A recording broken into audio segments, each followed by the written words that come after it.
वैशंपायन जी कहते हैं, हे राजा जन्मेजय, अमावस्या की तिथि थी। बड़े बड़े ऋषिमहर्षि ब्रह्मा जी के दर्शन हेतु ब्रह्मलोक की ओर जा रहे थे। राजा पांडु ने उनसे पूछा, आप लोग कहाँ जा रहे हैं? जब उन्हें ब्रह्मलोक यात्रा का कारण ज्ञात हुआ तो पांडु भी अपनी पत्नियों के साथ उनके पीछे चल पड़े।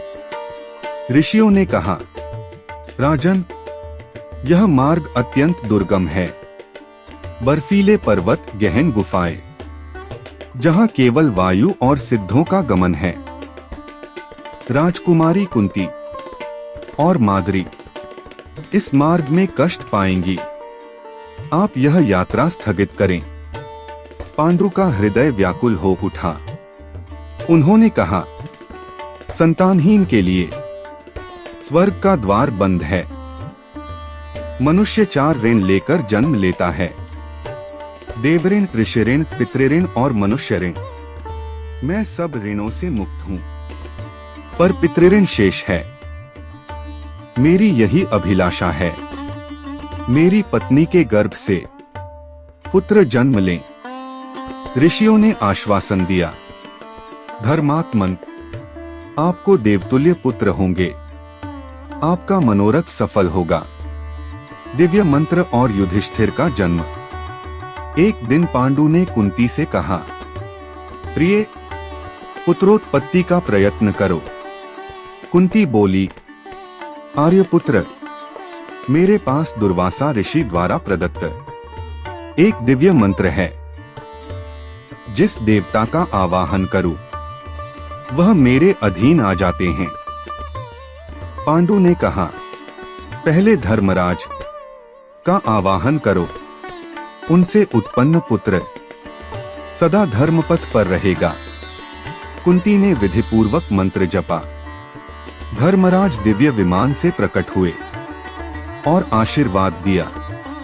समय आने पर युधिष्ठिर का जन्म हुआ।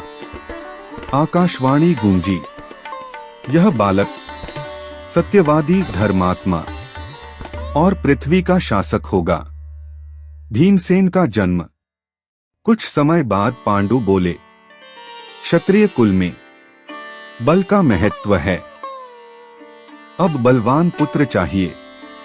कुंती ने वायुदेव का आवाहन किया।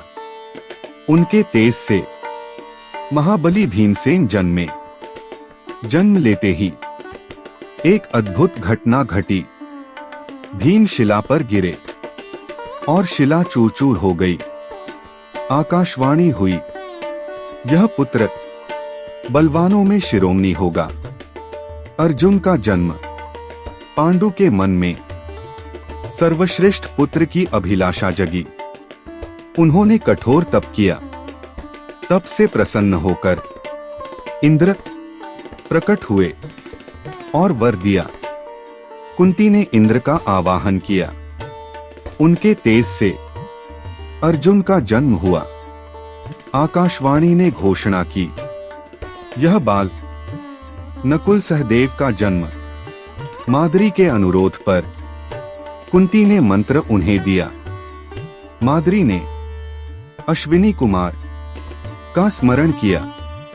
उनके वर से जुड़वा पुत्र नकुल और सहदेव उत्पन्न हुए। आकाशवाणी गूंजी, ये दोनों रूप, गुण और बल में अद्वितीय होंगे। इस प्रकार 5 पांडव युधिष्ठिर, भीम, अर्जुन, नकुल और सहदेव जन्मे। वसंत आसक्ति और पांडु की मृत्यु। वसंत ऋतु आई। वन पुष्पों से लद गया। एक दिन पांडु और माद्री वन में विचर रहे थे। यौवन और सौंदर्य ने पांडु के मन में काम भाव जगा दिया।